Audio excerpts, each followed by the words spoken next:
बिस्मिल्लाहिर्रहमानिर्रहीम। मैं अब्दुल मजीद a hunger UPS लश्टियाल आज 7वीं जमात का साइंस पढ़ा रहा हूँ। आज का टॉपिक है हमें एसिड्स, बेसिस एंड सॉल्ट्स।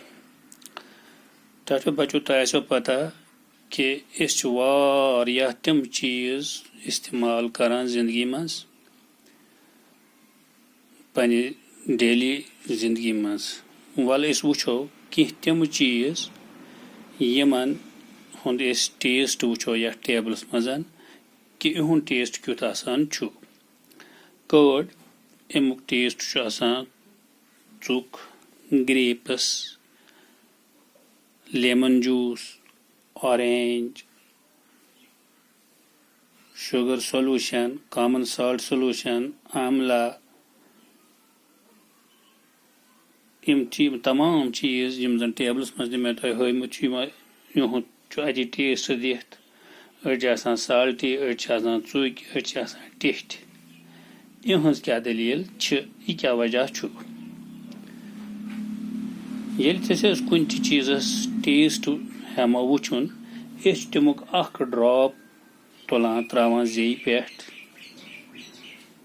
तम पे वुचान तो तम सनान छलित अमुक टेस्ट वुचान यह चुक छा यह मोदुर छा पे आब सलकस करान और यह टेस्ट अमुक सनान मजन कड़ित क्या खरान अमुक टेस्ट क्या तो बे दुयम कथ थो यह याद कि एट ए टाइम गन कुन चीज़स अकी सातन जे पे नुन की टेस्ट वुचुन क्या सारी चीज़ छन आसान खेन लायक की अत मज पॉइजनस ते जहरीली ते यम जन इंसान सुन जान हेकान निथ।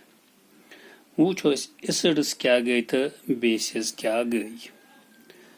तम चीज़ मसलन कर्ड थोई नमो चामन नमो ग्रेप्स नमो, लेमन नमो, जूस नमो, orange juice, tamarind etcetera have sour taste इमन चुक मज। गो वनो the sour substances found in nature are prepared artificially are called acids. The chemical nature of acids is called acidic nature.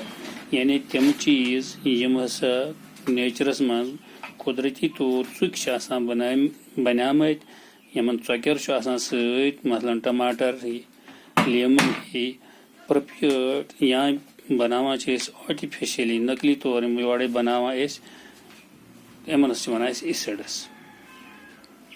Yemen chemical nature एसिडी तमन वन acidic nature.